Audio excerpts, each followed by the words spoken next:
última aula, né, nós começamos a nos centralizar na consideração de um processo de espalhamento específico, né, que é o processo de espalhamento inelástico profundo. A gente também verificou que algumas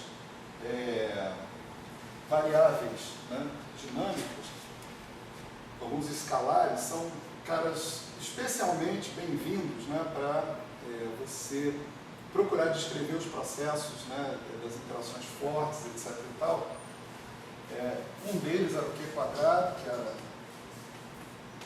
a quadrada da diferença do momento transferido, né, certo? Outro deles era o μ, que você podia definir de maneira invariante Lorentz dessa maneira, Q escalar P sobre M, né? Lembrando que nós estamos essencialmente num esquema que envolve um espalhamento de duas partículas em duas partículas.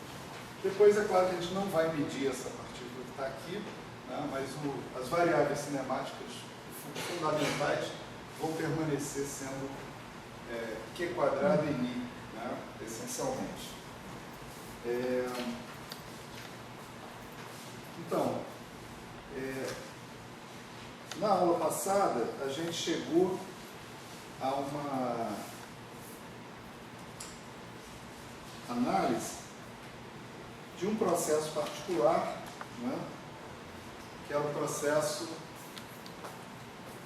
de espalhamento entre um lepton e o próton e um lepton mais qualquer coisa, né? Quer dizer, esse lepton, o próton, você imaginava, por exemplo, estava em alvo fixo, estava parado, o lepton vinha com uma certa energia, fornecia energia para esse alvo fixo e saía. Ele era um dos objetos que você media na saída e o teu alvo fixo se transformava, né, em uma série de produtos possíveis, né, decorrentes da interação forte, principalmente da interação forte, né? Então, graficamente, é um processo assim, né?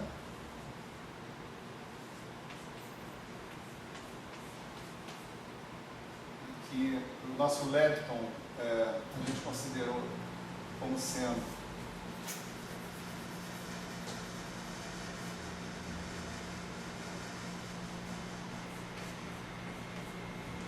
um elétron, né, de momento K, um próton de momento P, a saída dele com momento K', e aqui você tem os produtos da reação que você poderia associar também um momento global a essas quantidades que era Px, né? Isso é um processo de espalhamento inelástico, porque a identidade desse próton não é mantida. Nós estamos excluindo os processos de espalhamento elástico dessa história, né?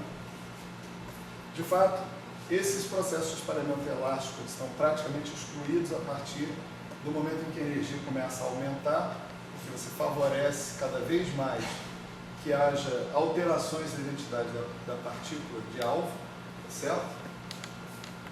E o fato de a gente não medir essa quantidade que está aqui faz com que a gente chame esse processo de, além de inelástico, de inclusivo. Esse é o nome que se dá. É um processo inclusivo inelástico. Resta só a palavra profundo. A palavra profundo tem a ver com o momento transferido. Quanto maior o momento transferido, tá certo?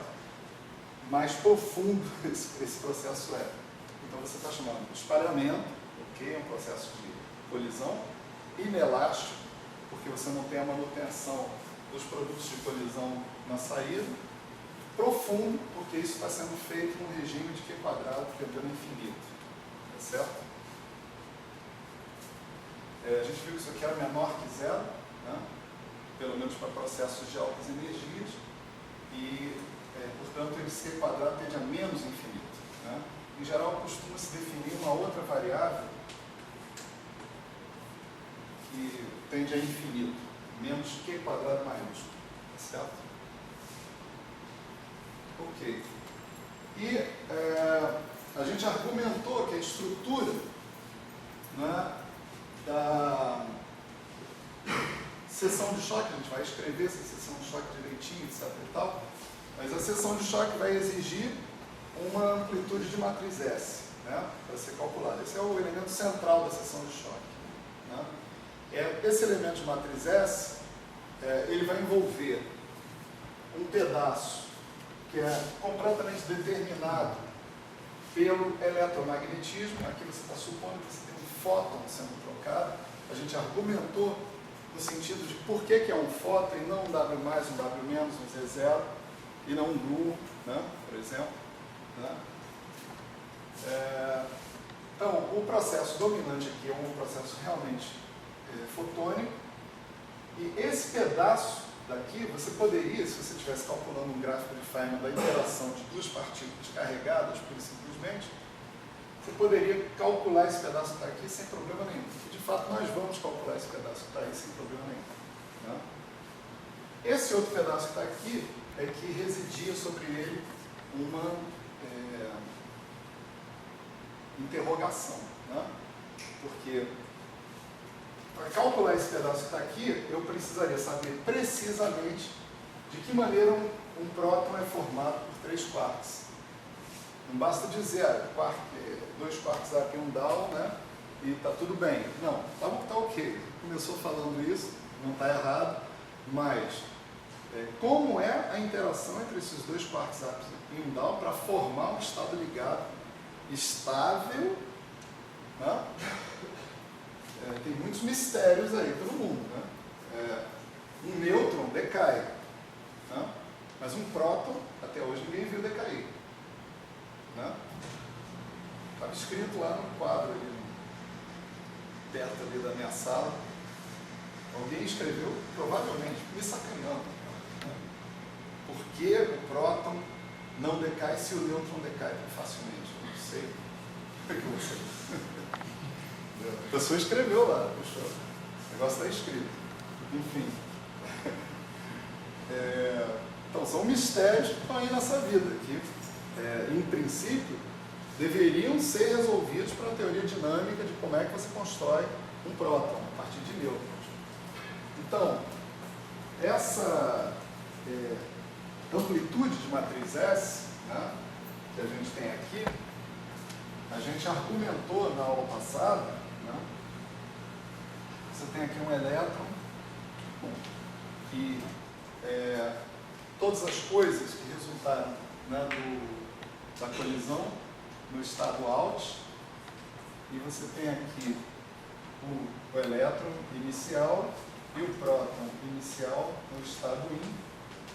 Esse é o elemento de matriz S que você precisa para calcular a seção de choque depois. Né?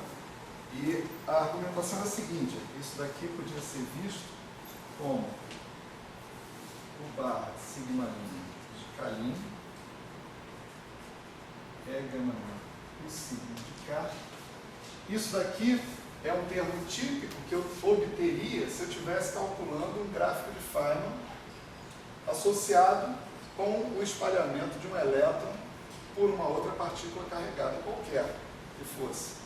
Um dos pedaços do gráfico de Feynman ia dar exatamente essa coisa que está aqui. Eu teria um propagador, porque esse fóton que está aparecendo aqui teria que se acoplar, né? Teria que interagir com uma partícula que interage eletromagneticamente. Então tem que ter um vértice aqui, seja lá o que for que aconteça. Por exemplo, vamos supor que são 3 quarks, esse cara interage com um daqueles quarks, que é um processo talvez mais provável. Né? Então, esse quark tem um vértice, quark, fóton. Esse fóton vai juntar com esse fóton que está aqui para montar esse propagador nas regras de Feynman.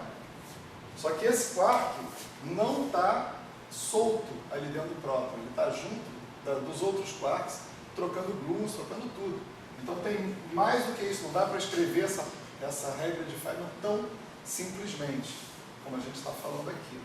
Né? Então, esse pedaço aqui até aqui dá conta desse trecho do nosso diagrama de Feynman hipotético, né?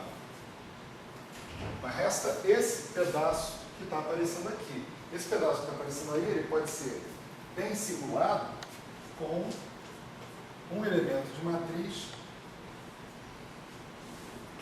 da corrente quarquiônica.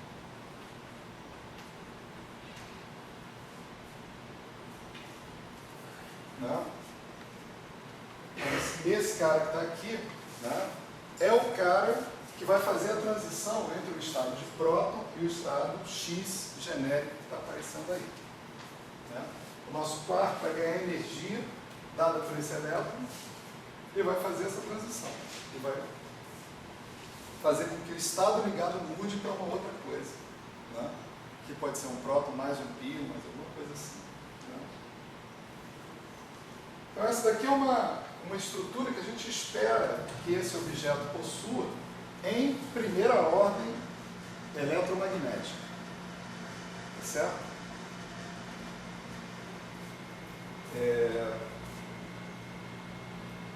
Então isso aqui é um guess, né? É um chute. Né? Isso na verdade define esse objeto que está aqui. Né? Então, supondo que é a corrente de quark que vai fazer essa transição que está aqui, só que eu não sei como é que é exatamente constituído tanto esse estado quanto esse estado que está aqui. Tá? Então, a ideia agora é a gente procurar informações, né, sobre esse objeto, sobre esse elemento de matriz S, dentro do contexto de uma seção de choque adequada para esse espalhamento. Né? Então, essa seção de choque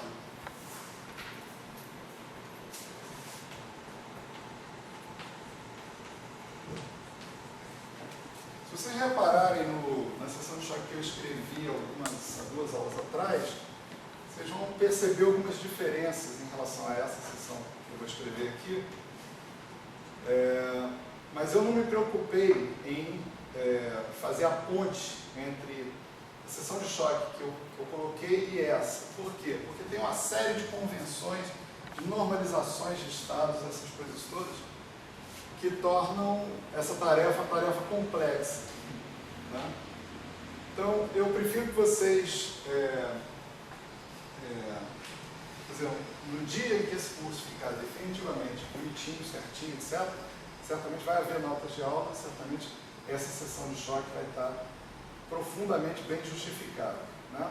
Nesse momento, a justificativa que eu prefiro dar para vocês é que essa é a sessão de choque que está no livro do Murta. Certo? Ele usa lá as convenções dele, não deu tempo de estudar as convenções do Murta em profundidade, etc. e tal. E isso pode afetar alguns fatores de normalização, alguns fatores de energia, por exemplo, etc. Então, não espere ter uma correspondência direta entre a seção de choque que eu mostrei, que eu tirei do Weinberg, com essa que está aqui, que eu estou tirando do Murta. As duas provavelmente estão certas, tá certo? Mas você vai ter que compatibilizar uma com a outra, como eu disse, usando as condições de normalização. Né? Então, essa seção de choque diferencial, a gente vai escrever dessa forma aqui.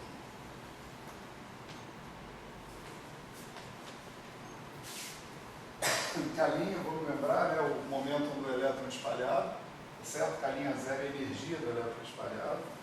Né? Então, isso daqui dá 1 sobre 32 vezes 2/3 K escalar P. Né? E aqui tem a parte essa parte nos deixa inseguros, tá certo? Aí tem a parte que nos deixa seguros, né? Então, o que vem daí para frente tem que ter de qualquer jeito na porcaria da seção de choque. E tem aqui nessa, né? Isso daqui é somatório sobre sigma min e sigma lambda. Então, a soma sobre todas as polarizações das partículas que contribuem aí Né? Eu vou incluir também uma soma sobre x, tá certo? Ou seja, sobre todos os possíveis produtos de reação que eu não estou levando em consideração, tá certo? Eu tenho que fazer isso porque eu não estou medindo o x. Então eu tenho que dar todas as alternativas possíveis pelas quais o processo em questão pode ocorrer. Né? E aqui aparece o fator de delta, né? 2π4 delta de px mais k' menos k menos p. Lembre-se que isso aqui é menos q.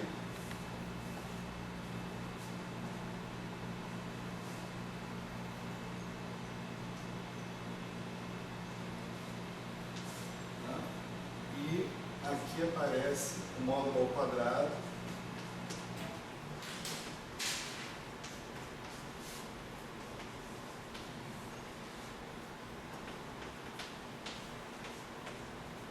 da amplitude de espalhamento, né?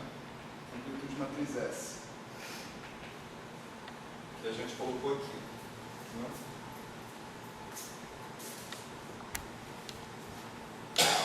Legal. Vamos pegar esse objeto que está aqui, somado sobre sigma', sigma lambda e x, tá certo? E trabalhar ele um pouquinho mais. Né? Então, primeira coisa, vamos reparar que eu tenho um E aqui e um E aqui, carga elétrica, tá certo? Essa corrente eletromagnética dos quartos, então tem que ter uma carga elétrica ali na frente. Né? Então, esse E quadrado, né, que está aí, eu posso dividir por 4π, multiplicar por 4π também, né, e ele vai me dar uma constante de estrutura fina. Né? Então, vou explicar por que eu já estou singularizando esse cara. Isso vai dar. Peraí, isso aqui é soma sobre sigma', lambda e x do módulo ao quadrado do valor esperado aqui. Tá certo? Quer dizer, só esse pedaço aqui da seção de choque. Né? Isso aqui vai ser E quadrado sobre Q quadrado ao quadrado. Tá certo? Eu tenho Q quadrado e eu tenho E quadrado. Né? E eu tenho que calcular o módulo ao quadrado desse cara. Né? Só lembrando isso. Né? Então, aqui eu vou separar a soma sobre x e sobre lambda, porque as únicas coisas que dependem de x e lambda são essas. Faltou escrever uma coisinha aqui, peraí, desculpa. Isso eu vou incluir também a delta de px mais k' menos k menos p. Tá? Isso aqui vai ser E quadrado sobre Q quadrado ao quadrado, somatório sobre x sobre lambda, 2π² ou 2π²,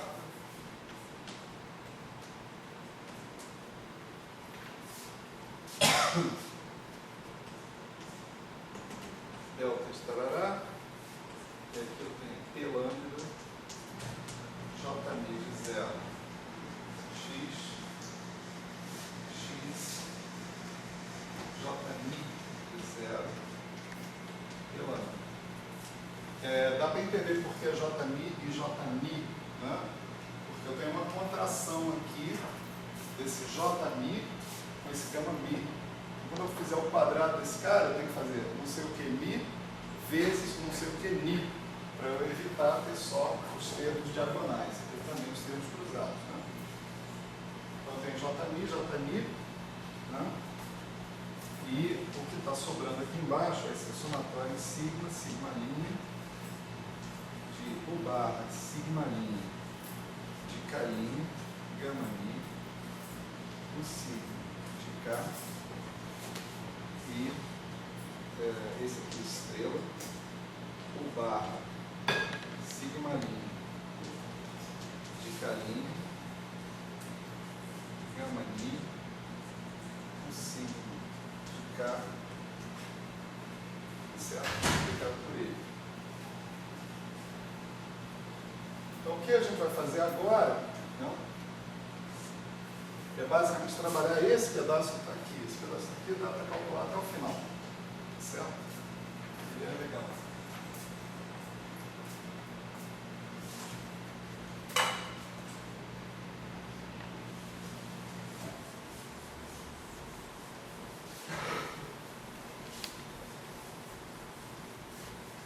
Antes de mais nada, né, eu vou começar incluindo os πs, 2πs, 4, etc. e tal, aqui no meio dessa história, que vão ser interessantes depois.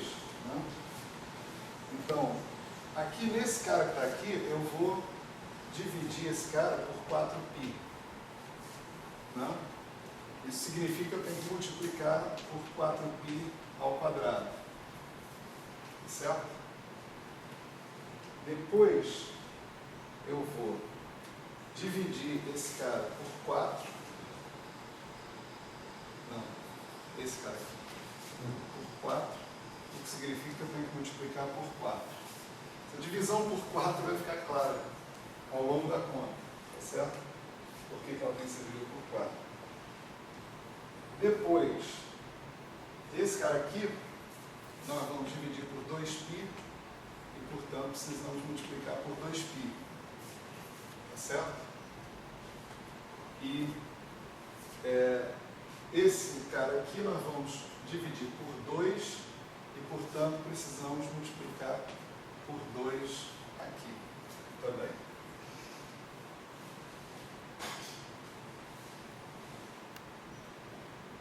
Alguma coisa? Acho que não. Não? Bom, esse objeto todo, então, a gente pode escrever no final da seguinte maneira: alfa 2 sobre Q2, alfa sobre Q2, perdão, ao quadrado, onde o que eu chamo de alfa aqui é E2 sobre 4π, né? Constante de estrutura fina do eletromagnetismo. Aí nós vamos ter 4 vezes um cara que eu vou chamar de L mini, que é esse objeto aqui, tá certo? Depois nós temos um 4π ao quadrado, né, vezes 4π, vezes um outro objeto, que eu vou chamar de W mini, que é esse objeto que está aqui. Certo? Então, portanto, esse camarada todo que está aí pode ser escrito como 32 vezes 2π ao cubo, alfa sobre Q quadrado, L mini, W mini. Então, isso aqui é o W mini e isso aqui é o L mini. Certo? É ótimo que a gente coloque a coisa dessa forma, que olha só, tem um 32, 2π ao cubo aqui, isso foi meticulosamente escolhido para mandar embora esse fator apavorante, né? Então, a nossa seção de choque, a zero de esse escalinho, ele fica 1 sobre K escalar P, alfa sobre Q quadrado ao quadrado, L mini, W mini. Bem mais palatável, né? Dessa forma. Bom, onde você tirou um 4π, você enfiou um 4π lá na frente e tal, então, né? O negócio é saber se no final esses πs aí estão sendo efetivamente levados em conta, né? Eu vamos trabalhar primeiro o L mini, certo? Bom, para trabalhar o L mini, a gente vai parar para refletir, né, no que significa o conjugado, né? Veja que não é o conjugado hermitiano, é o conjugado complexo, por simplesmente, desse número que está aqui. Isso aqui é um número, tá certo? Ok? Isso do ponto de vista de Dirac, né, isso é uma matriz linha, é um vetor linha. Isso aqui é uma matriz 4x4, um vetor linha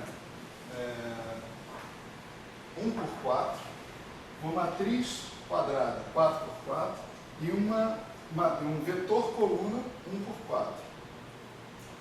4x1, desculpa. 1x4, 4x4, 4x1. Né?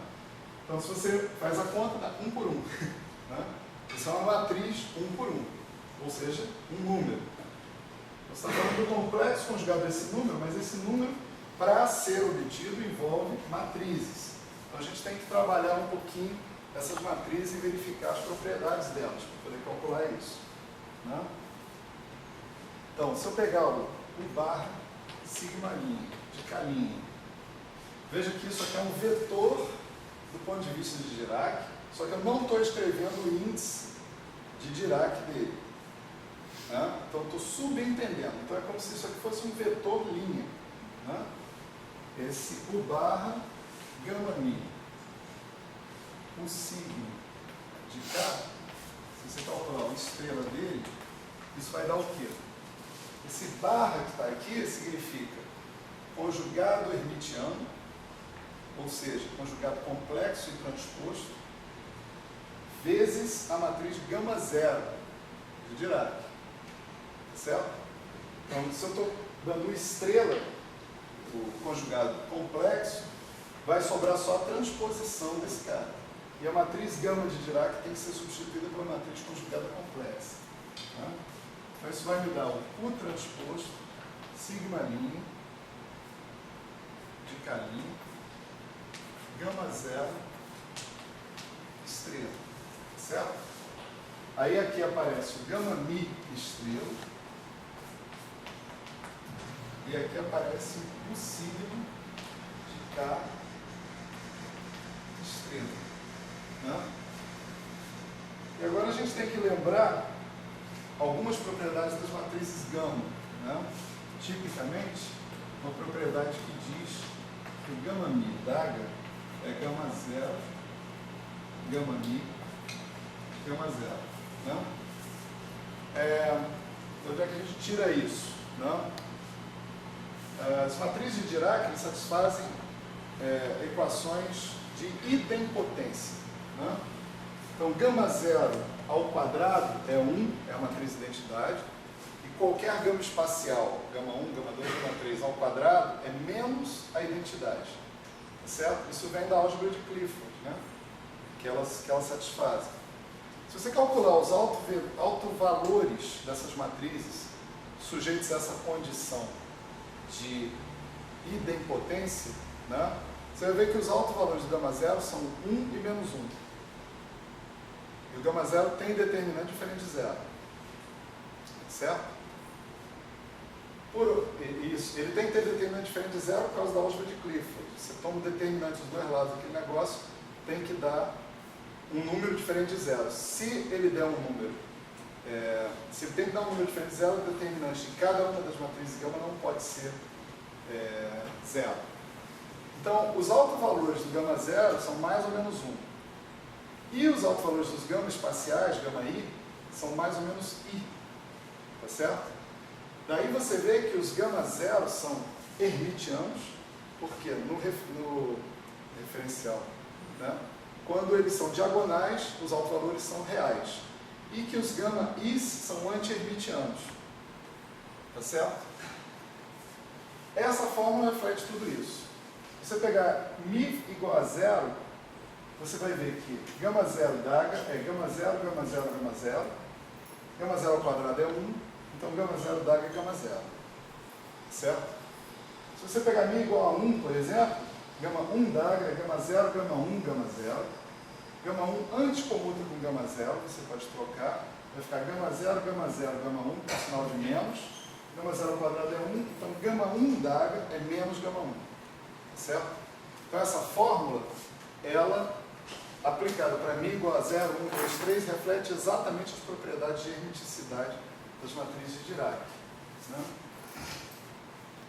Bom, dessa forma, eu digo o seguinte: se eu transpuser essa equação, eu tenho uma fórmula para o conjugado complexo de uma matriz de Dirac.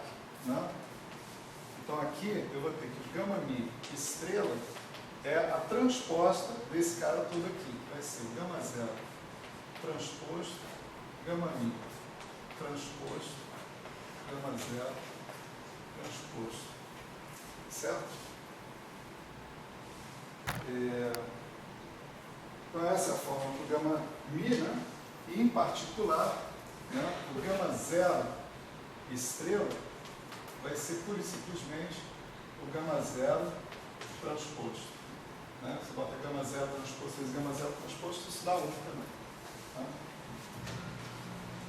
Voltamos ali na nossa formuleta. Então, ali em cima.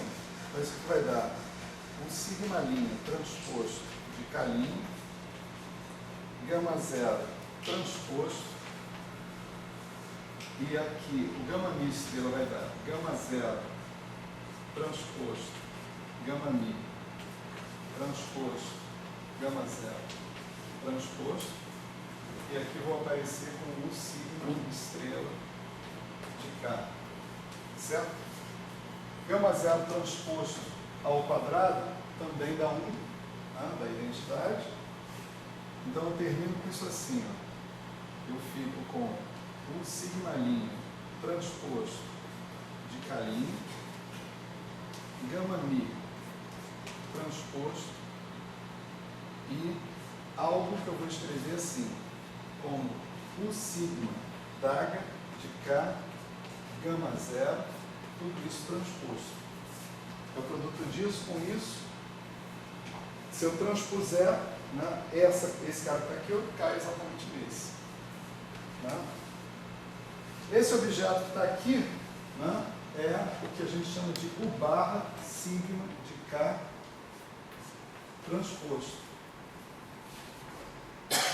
Resultado, esse objeto todo que está aqui é o transposto U barra sigma de K, gama μ, U sigma de K', tudo isso transposto.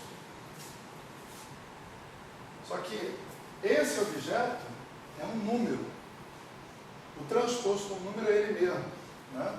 Então isso é o próprio U barra sigma de K, gama μ, U sigma de K'. Certo?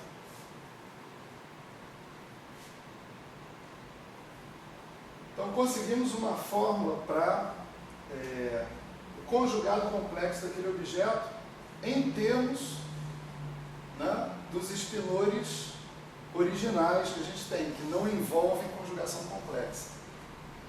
Tá certo? Deixa eu copiar isso que eu obtive aqui em cima. Tá certo?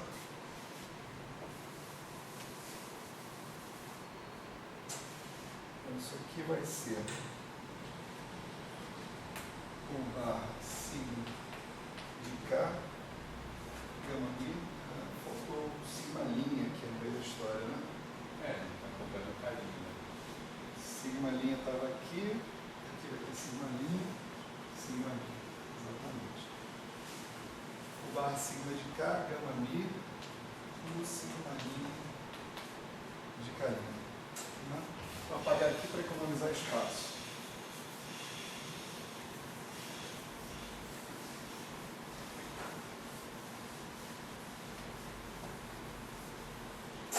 E agora eu boto esse cara de volta, né, lá na fórmula que eu estava procurando, né, para o L⁻⁻, né? O L⁻⁻, ele é 1/4 camarada estrela, que é esse cara aqui, né? Vezes o camarada sem estrela ali, né? Então, o camarada estrela nós acabamos de ver aqui o que dá.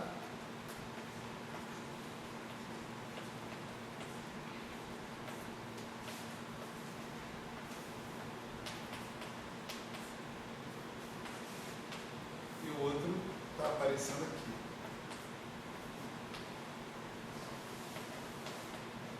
É uma maravilha, né? Porque você pegou os calinhas e juntou, né? Você agora tem um somatório em sigma linha. Deixa eu pegar e botar ele aqui, ó. Sigma linha.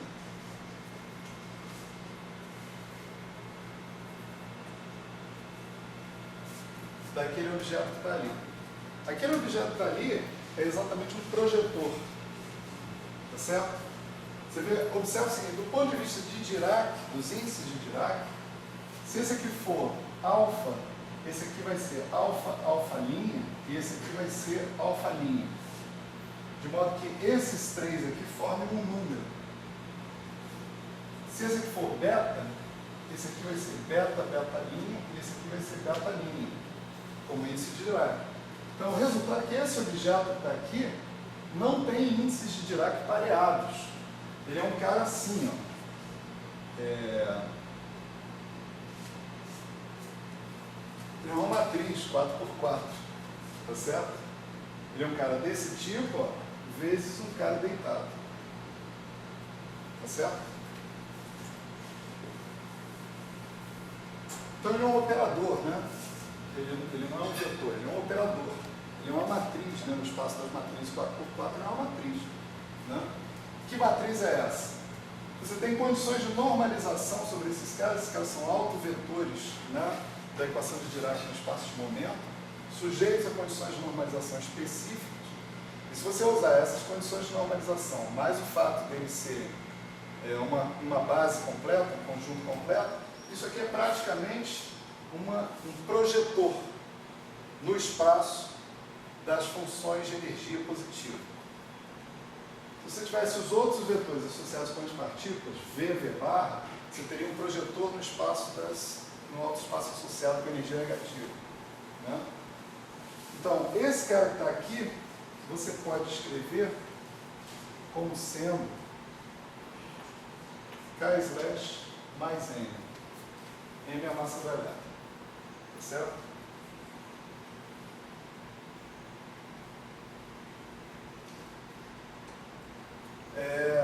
Eu não vou parar para demonstrar essa relação, não faz muito sentido, mas para quem precisar ver isso, qualquer livro que fale da equação de Dirac com alguma seriedade vai ter isso demonstrado. Onde com certeza tem isso demonstrado é lá no Dixon-Zuber, por exemplo. Vocês podem dar uma olhada lá, se tiver problema. Então olha só o que aconteceu. Vou tirar agora os índices de novo, né? Dirac.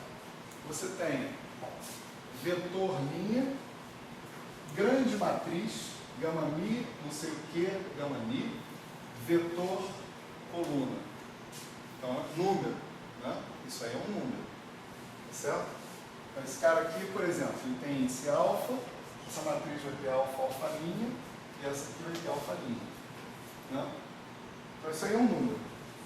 Esse número, você poderia escrever, né, dessa maneira aqui, como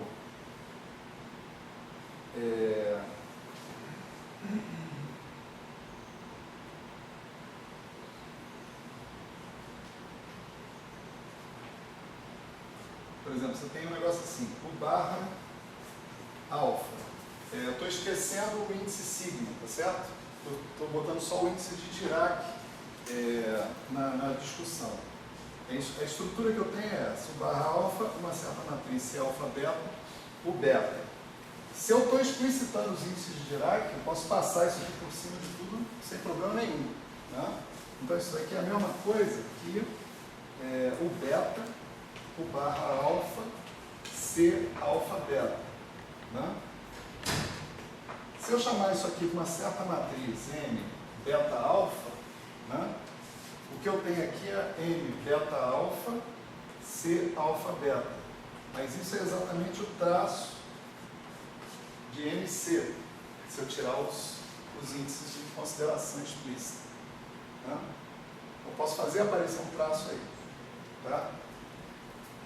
Para isso eu tenho que definir que matriz M é essa. Essa matriz M é definida assim, U barra. Tá certo?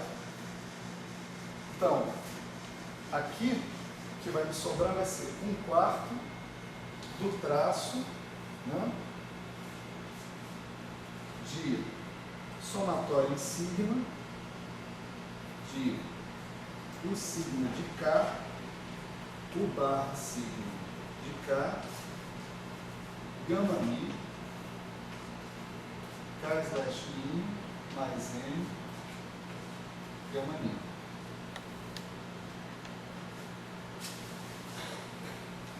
Esse cara que está aparecendo aqui é outro projetor, tá certo?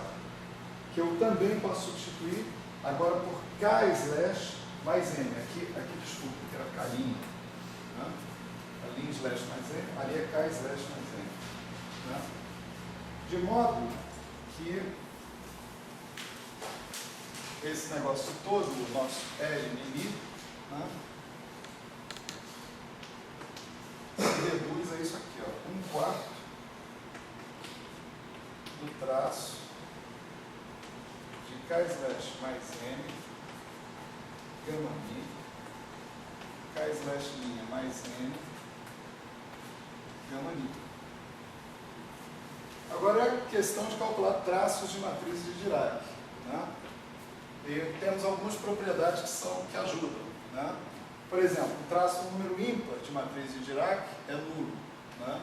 Então você vê que isso pode acontecer nas seguintes circunstâncias. Você pegar K slash gama mi, K slash linha, gama mi, você tem 4 matrizes de Dirac. 4 matrizes gama mi, esse traço não vai dar zero. Mas se você pegar K slash gama mi, e não esse agora, mas esse, e o gama mi, você vai ter um produto de 3 matrizes de Dirac, o traço disso é nulo. Da mesma forma, M, gama mi, K slash gama mi, 3 matrizes de Dirac, o traço disso é nulo. E a última que vai contribuir vai ser M, gama mi, M, gama mi, que tem 2 matrizes de Dirac e não vai ter um traço nulo. Então o que sobra aqui vai ser o seguinte, 1/4 do traço de K slash gama mi, K slash linha, gama mi, mais 1/4 de M2 traço de gama mi, né? Agora você pode tirar esses K's daqui, por exemplo, K slash é K mi, gama mi. Você pode chamar o mi aqui de alfa, tirar K alfa, K linha beta, gama beta. Né? Então, esse primeiro cara aqui vai ficar K alfa, K linha beta, traço, gama alfa, gama beta. Então você tem 2 traços para calcular das matrizes de Dirac. Esse daqui dá exatamente 4 vezes eta mini, olha o 4 aí, né? E esse aqui dá exatamente 4 vezes, olha o 4 aí de novo, né? Eta alfa mi, eta beta mi, menos eta alfa beta, eta mi, mais eta alfa mi, eta mi beta. Isso é quanto dá esse segundo que está aqui. Jogando os calinhas ali na história, contraindo, você vai terminar com o seguinte, esses 4 cancelam, né? Então você vai terminar com Kmi, Klinha mi, mais Kmi, Klinha mi, ótimo, um objeto simétrico, né? Menos K escalar Klinha, eta mini, mais M2 eta mini. Certo? E K escalar Klinha nos lembra um uma situação onde eles aparecem dentro da mesma equação. É a definição do Q, né? Que é K menos K'. Então, Q quadrado é K menos K' ao quadrado. Isso aqui é K2 mais K', 2 menos 2K K'. Então isso dá 2M2, né? Que é a massa do elétron, menos 2K escalar K'. Portanto, K escalar K', como a gente já tinha adiantado na aula passada, é um objeto dependente de Q quadrado, né? Então, K escalar K', você pode escrever como sendo menos Q quadrado sobre 2 mais M2. Substituir aqui, você vai ver que o termo mais M2 atamini, com um sinal de menos, vai cancelar com esse menos mais M2 atamini. E o que vai sobrar ali vai ser isso aqui.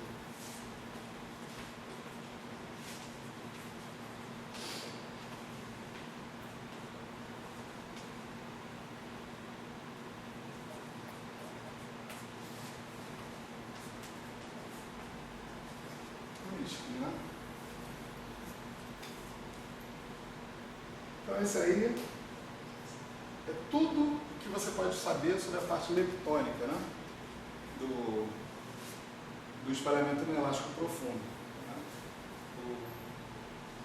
O tensor leptônico, né? Quer dizer, o que é herdado das regras de Feynman a partir do fato que você sabe que tem um elétron se espalhando, está completamente contido dentro desse tensor leptônico. Não é mágico. Mais.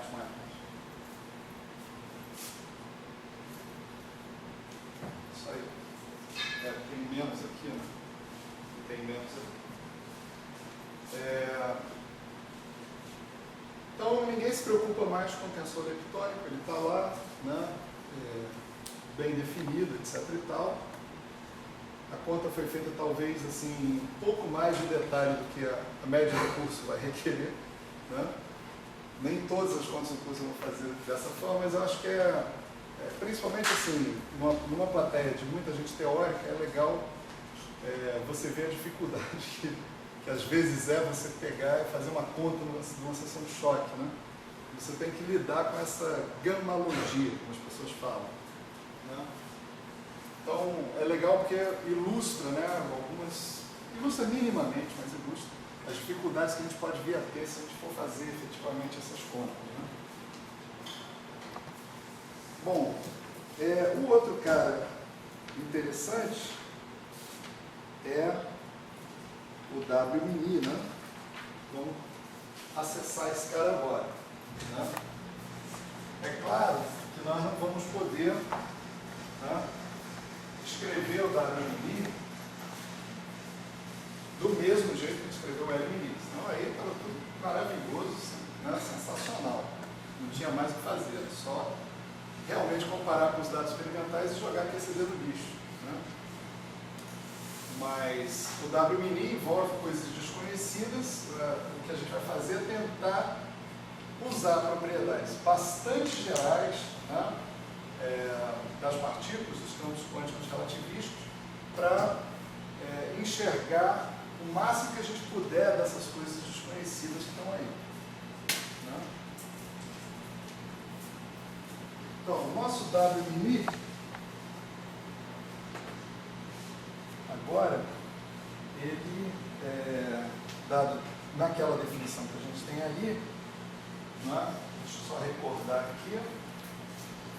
Você está somando, é 1 sobre 2π, está somando sobre todos os estados finais não elásticos, certo? Não elásticos. Sobre todas as polarizações do próton inicial. Você põe o fator 2π a 4, faz uma delta de conservação do momento total, está contida ali. Esse 1/2 que está aqui está pré-soma de polarizações, você está fazendo uma espécie de média sobre as polarizações, né? Quer dizer, esse é o conteúdo de uma coisa dessa. E aqui você tem o elemento de matriz e o complexo conjugado dele, essencialmente, certo? Bom, Nós vamos substituir essa delta dos momenta pela expressão integral dela, de Fourier, certo? Então vamos fazer o seguinte, a gente vai reescrever esse cara como 1 sobre 2π integral, soma em x, né? A integral é de 4x do que? Da exponencial de menos i, px, menos p, menos q, x. Veja que é x grande, x pequeno. Esse x pequeno é um ponto do espaço-tempo. Que ponto? Qualquer um que eu estou integrando. Tá certo? Não estou singularizando um determinado ponto do espaço-tempo. Pelo menos não agora. Né? Então isso daqui me dá conta da delta, integrar esse negócio que está aqui, dá 2π² vezes a delta desse negócio que está aqui. Né? E eu repito ali o resto da estrutura que estava aparecendo. Somatório em lambda, de P lambda, J de 0, x vezes x, J de 0, P lambda. Tá? Agora observe o seguinte, esse Jμ ele é composto de campos quânticos relativísticos, tipicamente do campo do quark. Né? Ele é um cara que eu sei exatamente a estrutura dele, o Jμ eu sei. Ele é um cara do tipo Q barra de x, gama mi, Q de x, para cada quark que tem ali. Né?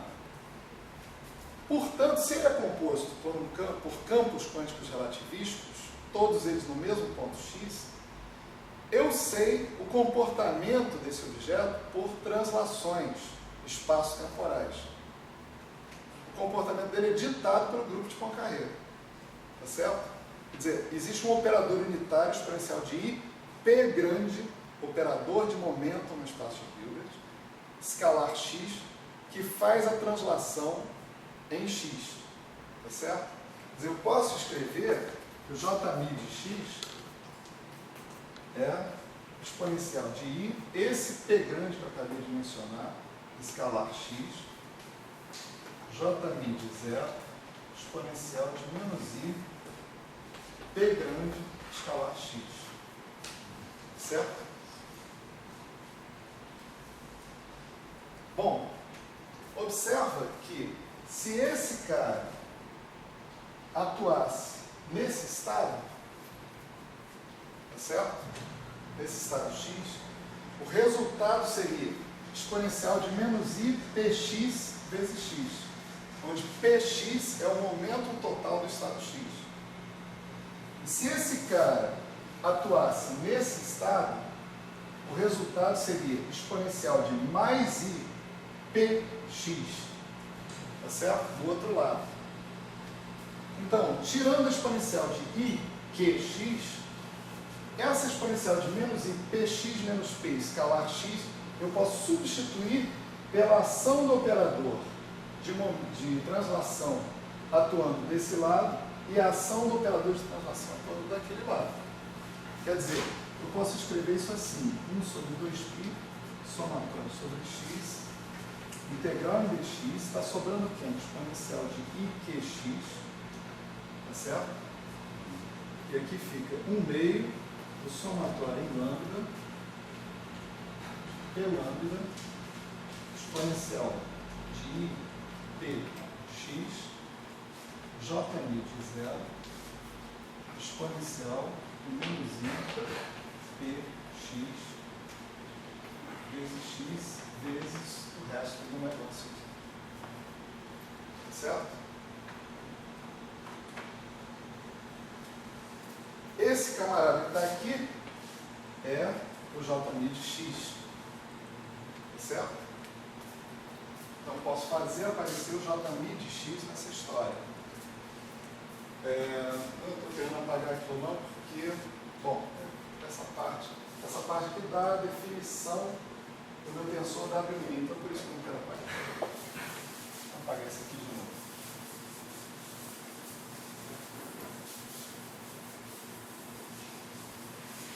Então, meu W' ele passa a ser 1 sobre 2π somatório em x da integral d4x exponencial de iqx, e aqui aparece um meio somatório em lambda de p lambda j mid de x vezes x j mid de 0 p lambda, certo? Agora é interessante observar que nada mais depende de x aqui, exceto esses dois brasiquetes, tá certo? Aí o muta vem e fala... Já não dependia antes, né? Ah, dependia, tinha aqui no px. Ah, é, Mas eu eliminei ele com a invariância translacional, tá certo? Aí o muta vem e fala assim, agora a gente usa a relação de fechamento, de completeza. Né? E ele deixa para o pobre diabo que está dando aula disso explicar por que você pode inserir uma droga numa relação de fechamento, né? Se não estão todos os estados ali. Né? Tá certo? Pelo menos, o que está ausente do X que salta aos olhos? A parte elástica, né? O próton. Né? É ou não é? Você não pode fazer isso. Você pode fazer isso aqui. Ó. Isso aqui é 1 menos isso aqui, se você quiser. Né? Algo assim. Né? Então, você está dizendo que está faltando aquilo para o teu projetor ficar completo. Né? E no caso, mas ali é o próton somado sobre todos os estados possíveis do próton. Isso. Exatamente. Isso é uma notação tosca, né? Naturalmente. Você vê, se eu não fizer o que o Muta está falando, não vai dar certo. Mas por que o que ele está falando eu posso fazer? Né? Eu posso fazer porque eu estou teoricamente atuando num regime de altas energias.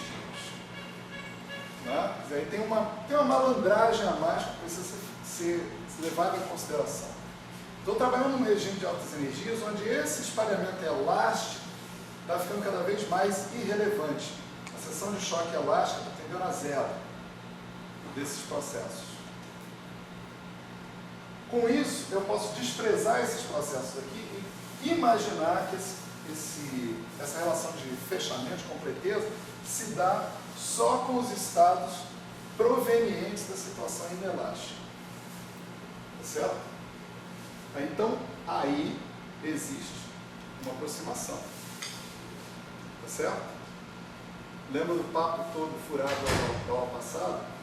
Grande físico, é o físico que faz aproximações, né? Etc e tal. Não sei lá quem foi, mas o cara está fazendo isso. Ele está considerando que a parte elástica não está sendo levada mais em consideração aqui, que ela está com uma amplitude de probabilidade cada vez menor à medida que a tua energia diminui, de modo que você pode pensar que todos os processos que interessam aqui são os processos inelásticos. Quando eu tinha definido esse X, eu imaginei que fossem os decaimentos possíveis do próton depois de ser atingido pelas excitações. As excitações das partículas que podiam sair ali. Claro que existem várias outras que não são possíveis. E elas também pertencem ao espaço de Fock e também deveriam entrar na completeza. Só que aí vai dar uma amplitude nula se você considerar elas ali, não é? Aqui que você está dizendo? Na transição desse tipo? Que seria identidade menos próton, menos outras coisas que não são possíveis. Ser. Poderia ser uma coisa nula se você não satisfizer as leis de conservação ou qualquer coisa do nível. Se satisfizer todas as leis de conservação, vai ter uma amplitude de probabilidade sim. Mas o que vai entrar aqui como efetivamente contribuindo são as coisas que satisfazem, que não violam nenhuma lei de conservação. Mas esse é um requerimento muito físico, assim, não é que você tem um teorema que prove que as amplitudes vão dar zero, só porque eu imagino que são proibidos e não devem contribuir. Eu acho que você poderia dizer, se você tem uma simetria exata, você poderia sim provar que uma amplitude de matriz S, se você tem uma simetria, se você impõe as condições para que esse objeto seja uma simetria, né? Para que essa simetria seja simetria, você vai provar que elementos de matriz S entre estados que violam a conservação dos números quânticos são zero. Isso você pode provar. Você pode provar isso. Tá certo? Quer dizer, mesmo como você disse, vão existir estados, né, inelásticos, vamos dizer assim, que não funcionam. Mas isso implicitamente já estava sendo levado em consideração. Quando a gente fala em X, a gente fala em todas as possibilidades possíveis, né, com alguma probabilidade diferente de zero. Tá certo? Então, o próximo passo aqui, esquecer esse negócio, tá certo? E usar a relação de completeza, tá? Para você tirar o x da jogada. Então, o resultado aqui vai ser 1 sobre 2π, integral de 4x, exponencial de que é x, 1/2, somatório em lambda, p lambda, jμ de x, aqui eu era jμi, né, em algum lugar. Onde é que eu me perdi? Perdi aqui. Jμi de 0, p lambda. Tá certo?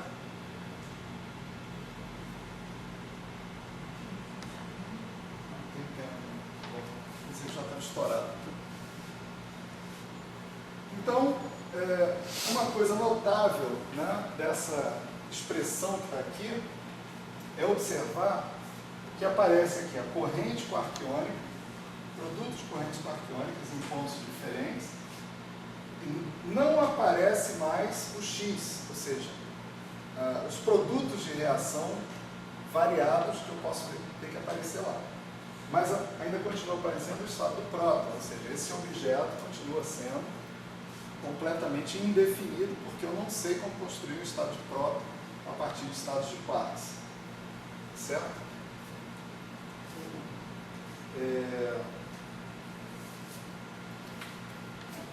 Então,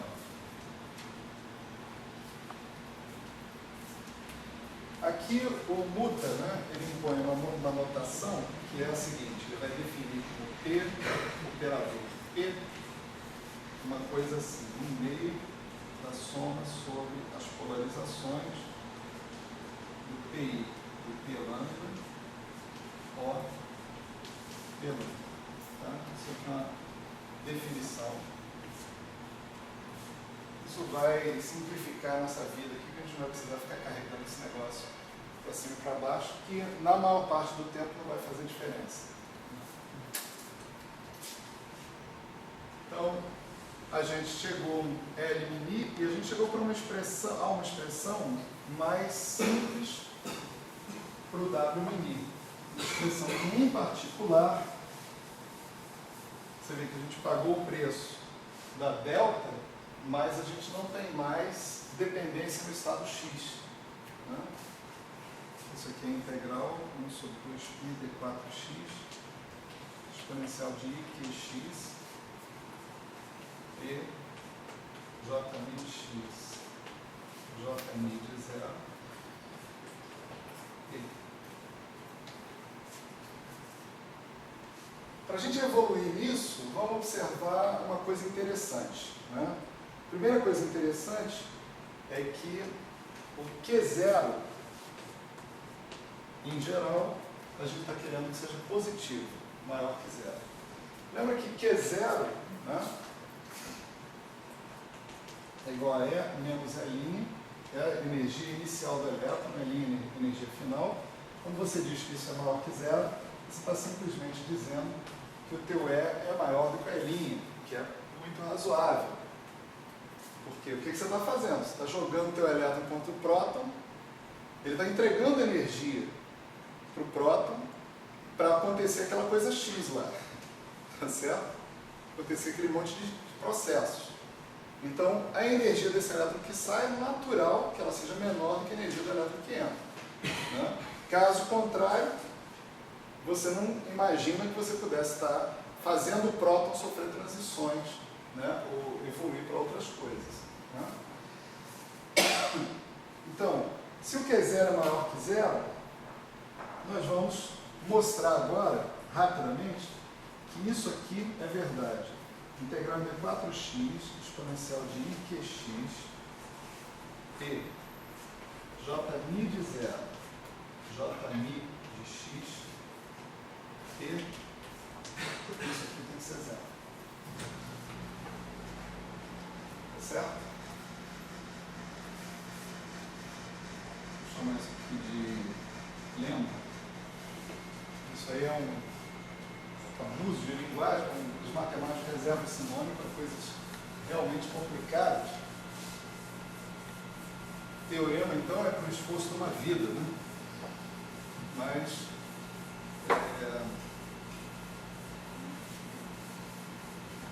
aqui o desespero faz a gente dar um nome só para poder se referir a ele depois. Tá? Então, o que eu vou mostrar é o seguinte, né? Isso aqui é zero se Q0 for positivo. Isso aí pode não ser zero, portanto que o Q0 seja negativo. Tá? A demonstração disso é muito fácil, é só você trabalhar isso aqui na ordem inversa. Né? Ou seja, você agora pega esse cara de novo, coloca a dependência em x como sendo dada pela translação exponencial de IPx, P grande x, operador de momento, exponencial de menos IPx, exponencial de IPx do outro lado, certo? E, perdão, desse lado aqui, né? E aí você vai obter o seguinte, né? Essa expressão que a gente escreveu aqui, ela é igual ao somatório sobre x de 2π à quarta delta, mas não a mesma delta de antes, e sim a delta de q menos p mais px. E aqui você volta a escrever p jμ de zero, x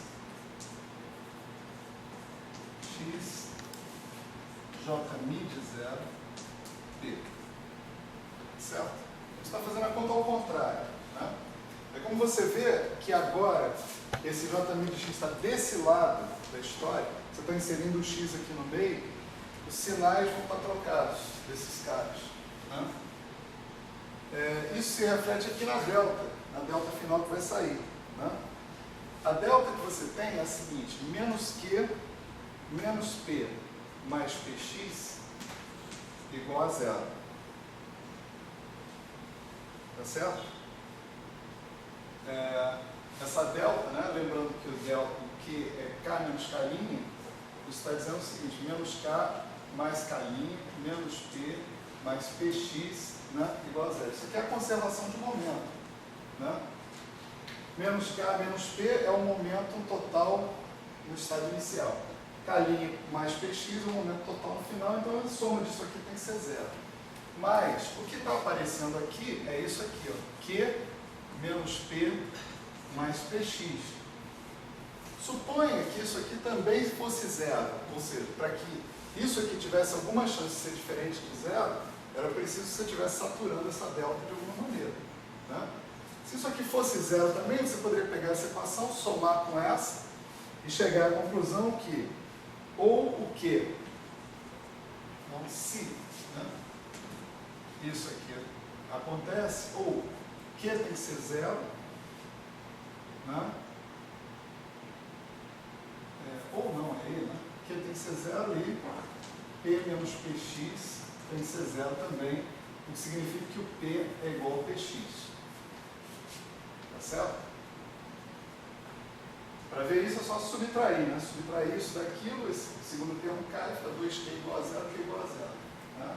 Q igual a zero significa que P menos Px é igual a zero. Né? E aí o que está acontecendo aí? Não está acontecendo nada. Certo? A gente está fora, né, do regime que a gente está querendo atingir, que é Q quadrado grande, tendendo a infinito. Né? Então, se isso daqui for zero, isso significa que eu não estou analisando um processo de espalhamento inelástico. Por simplesmente. Todos os meus pressupostos estão errados ali. Então, isso aqui tem que ser diferente de zero. Tá certo? Se eu estiver falando de espalhamento inelástico profundo. Né? Se isso aqui é diferente de zero, a delta ali vai me dizer que isso aqui tem que ser zero. Por simplesmente. Certo? Agora, isso aqui é zero, significa que isso aqui é zero. Tá? Agora eu posso pegar esse cara que está aqui, ó, a diferença dele é J mid x, J mid 0, e aqui é J mid 0, J mid x. Né? Eu posso subtrair isso disso, já que isso é zero. Né? Quando eu faço isso, o que eu encontro é um comutador. Ou seja, o meu W mini pode ser expresso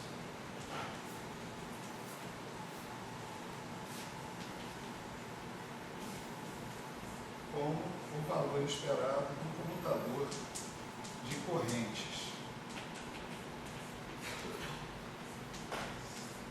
Tá certo?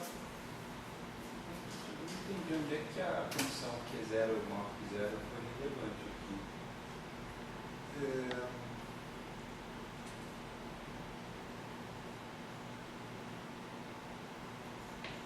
Zero maior que zero. Normalmente só conservação do momento e delta.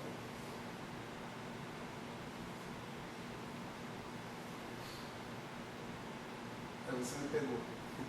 Porque esse é o argumento do Luther, que usa que o Q0 tem que ser maior que zero. Porque ele conclui, na verdade, ele conclui que o Q0 é menor que zero em oposição à hipótese original. Ele está supondo que Q0 é maior que zero, aí usando essa equação, né, Q menos P mais PX igual a zero, ele chega à conclusão que o Q0 tem que ser menor que zero. Mas eu olhei para o argumento do Luther e falei assim, não, tem um argumento mais bobo, né, do que o argumento do Luther. Né? E aí esqueci o argumento do Luther completamente. Aí fui para o meu, porque eu achei o meu mais legal. Né? Só que, embora ele seja razoável, ele não é exaustivo. Né? Ele está simplesmente dizendo, ele está misturando matemática com física aqui no meio da história. Está dizendo, Q igual a zero, eu não estou tendo espalhamento nenhum, então eu não deveria estar considerando o espalhamento inelástico profundo. Só que isso não é suficiente ainda para fechar essa argumentação completamente.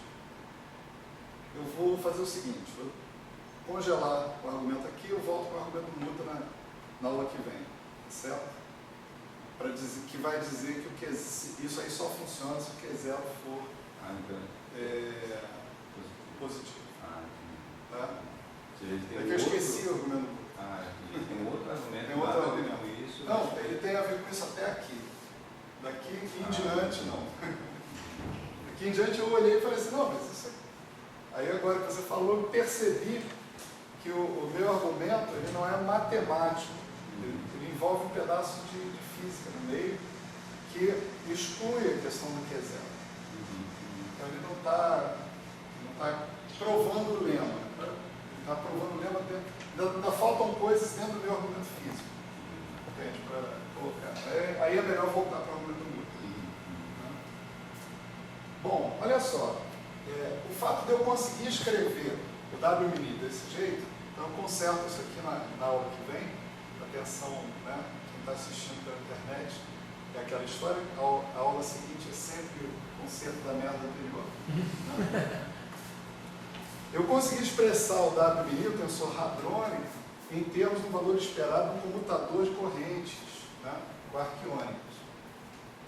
Essas correntes quarquiônicas são montadas em termos de campos de quarks, tá? Q de x. Né? Os campos de quarks, por sua vez, são montados de maneira que eles satisfazem uma condição chamada condição de microcausalidade. Certo? Essa condição é a seguinte.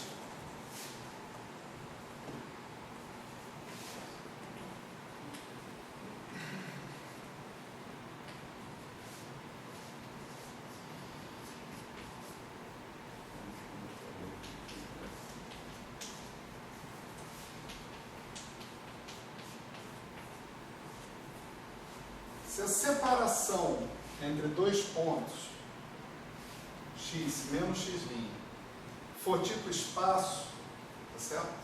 For um vetor tipo espaço, esse comutador tem que ser anulado. Não é o antico? Não, o antico. Comutador. Não, na verdade está certo. No caso dos quartos, como eles são férreos, você pode requerer o anticomutador. Porque aí o computador Isso. é corrente. Aí a corrente é bilinear, então ela vai envolver comutadores. Né? Essa condição ela vai implicar que o comutador de correntes tem que ser zero se x2 for menor que zero. Certo? A condição de microcausalidade ela é praticamente obrigatória para que você tenha uma matriz S covariante, explicitamente covariante de Lorentz. Tá certo? Esse é um ponto que não é usualmente ressaltado na maior parte dos textos, mas é bem ressaltado no texto do Weiner, por exemplo. Né? Então, isso não é uma imposição, né? Assim, eu quero medir, eu quero que uma medida no campo, no ponto X, não interfira numa medida do campo no ponto X' se a separação for tipo espaço. Não é isso. Né? Inclusive porque o campo do quark é um operador não hermitiano, é um spinor. Né? Um operador carrega uma representação do grupo de Poincaré e é não hermitiano. Então isso aí não tem a menor chance de ser um observável físico. O campo do quark. Um observável físico no sentido que a gente conhece na mecânica quântica. Né? Então, impor uma condição dessa sobre ele, como se ele fosse um observável físico, não faz o menor sentido. Mas faz sentido, por outro lado, se a gente pensar na covariância de Lorentz da matriz S. Aí tem um longo argumento sobre isso, que eu não vou falar sobre ele aqui, mas eu quero dizer, você pode confiar que uma boa teoria quântica de campos só funciona se os campos que a constituírem satisfizerem condições como a condição de microcausalidade. Então, essa condição de microcausalidade diz que esse W' de x só recebe contribuições, veja que você está integrando sobre todos os x, integrando em E4x, então é sobre todos os quadrivetores x, que tem quadrivetores tipo espaço, tipo tempo, tipo luz. Né? Então, o que nós estamos descobrindo aqui, se a gente está falando de campos físicos, é que apenas a região x2 maior ou igual que zero contribui para essa integral que está aí. Tá certo?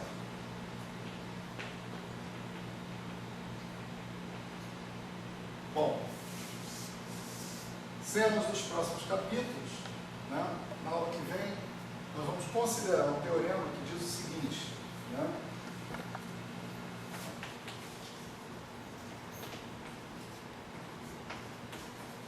Se menos que quadrado tende a infinito, com Q quadrado sobre μ fixo, ou seja, μ também está tendendo a infinito, né? Menos Q quadrado sobre μ fixo, a contribuição principal